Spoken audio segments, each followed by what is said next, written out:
Bismillahirrahmanirrahim. Assalamu alaikum, my brothers and sisters. I hope you're all praying your salahs as well as looking to the Quran and Hadith for guidance in your everyday life. If you're watching this video and it's salah time, please pause it and go pray and come back when you're done. Please also check out the description section of this video to get my new dawah products and to support the channel. I was sent a clip by a channel member of a recent interview an ex-Muslim named Hamza Ahmed did in Dubai. Hamza is a Pakistani-born male self-improvement and fitness influencer that has done pretty well for himself in that particular niche. His family moved to the UK when he was very young, first to Scotland, then to England shortly after. He is very British, and like a lot of Western Muslims, including myself and my husband, he has been heavily influenced by Western culture due to not having Islam as the main influence in the home, despite having Muslim parents. In this interview, Hamza was asked about his religious beliefs and general outlook on Islam. And to be fair, even though Hamza identifies as an atheist, he has never slandered Islam or made negative comments about it online, as far as I know. Let's roll the clip. Specifically, I thought this story that my dad told me, which was that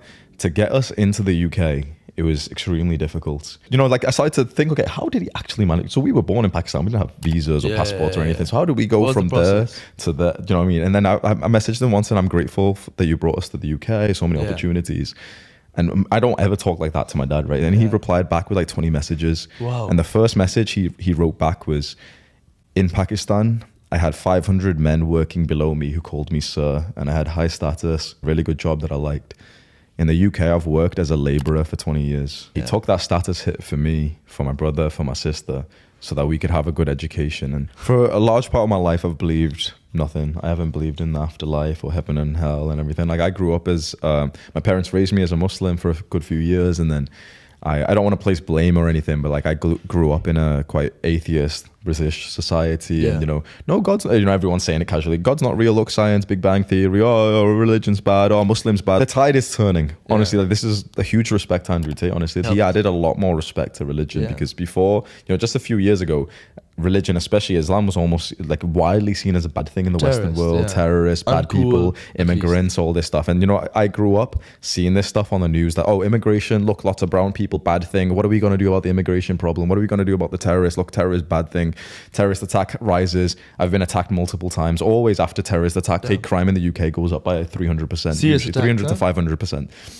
I've been attacked. I've been almost stabbed by guys being racist, thinking that I'm like this Muslim terrorist bomber or something.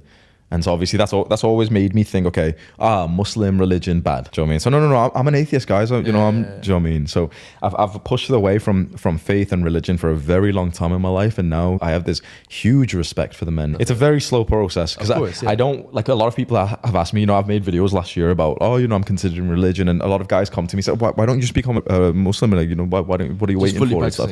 But I always like, to me, that seems very disrespectful. Up until I've read the entire book and I've spoke to 100 religious guys, bro, this is a lifelong commitment. I'm not, if the fact that I haven't told you that I'm a Muslim yet, like I'm still technically an atheist. The fact that I haven't, I think, shows a lot more respect for the religion than if I just said straight away, oh, guys, I'm a Muslim now. It might be a few solid years before I do it, because I know that the moment I say to myself, okay, I'm Muslim now, I have to die as a Muslim. There's 100,000 arguments in my mind that need to be processed first. We delay gratification for our future selves when we put in some hard work. Well, heaven is the ultimate delayed gratification. Heaven is the ultimate like sacrifice of today for tomorrow's benefit. When you tell someone, okay, follow these things that will be good for your life, especially because once you pass away, you will get into like the good version of reality. So it's clear from this clip that Hamza's reasons for not being Muslim are not because he has any issues with Islamic scriptures, practices or theology. It is more to do with an identity crisis where he felt embarrassed of his skin colour and religious roots, due to being so westernized that he wanted to fit in with his non-Muslim peer group. Again, this comes down to the parents just thinking they can leave their kids to have non-Muslim friends and influences, be casual with teaching their children Islam and just hope for the best. There are thousands upon thousands of Western Muslim parents going through this, or that are currently oblivious that this will also happen to their children. Hamza's father sounds like a hard-working man. To be honest, both his parents sound like nice people, but not creating an Islamic culture in your home is detrimental for your kids' future if you're bringing them up in the West. West. Hamza still seems like he's heavily influenced by Western self-improvement ideals, which are still way better than liberal ones, and he's been successful in other areas of his life in terms of finances and fitness, so his parents did well in that sense. However, he is older and comes from a generation before the one we are in now. Think of the evil and degeneracy that awaits our children at the present moment and the years to come. For males, it is slightly easier to come back from casual dating and haram relationships, but for our female children, it is a very tough and long way back. As Muslim parents, we must take action now. There is no time to wait. Schooling of Muslim children is one of the main things my husband and I help fellow Western Muslims take care of in the Muslim Fellowship online community we created, as well as child custody, divorce, marriage, general counselling, career and finances, improving your deen, improving your health, help with addiction issues, as well as Islamic parental advice and assistance, plus much more. Links are in the description. It does sound like Hamza is considering returning to Islam, and a big credit goes to Andrew Tate's influence for that. And no matter what you think of Andrew Tate, him becoming Muslim is influencing so many non-Muslims and apostates to return to Islam, because he has lived the life they're living or are striving to live. They relate to him more than they do to an imam, a scholar, or an online dawah person. Hamza has expressed how his newfound interest in Islam and rediscovering the Qur'an has opened his mind to the concept of life after death and has pleased his parents. If he was to return to Islam and leave behind his current religion of self-improvement, all his sins of the haram content he has produced and actions he has taken would be forgiven, and Muslims all over the world would rejoice and accept him as our brother in Islam. Inshallah, he returns home where he belongs, and from how he is speaking, I think in time he will. Please like, comment, share, subscribe and turn on notifications, as I'll be posting new content daily.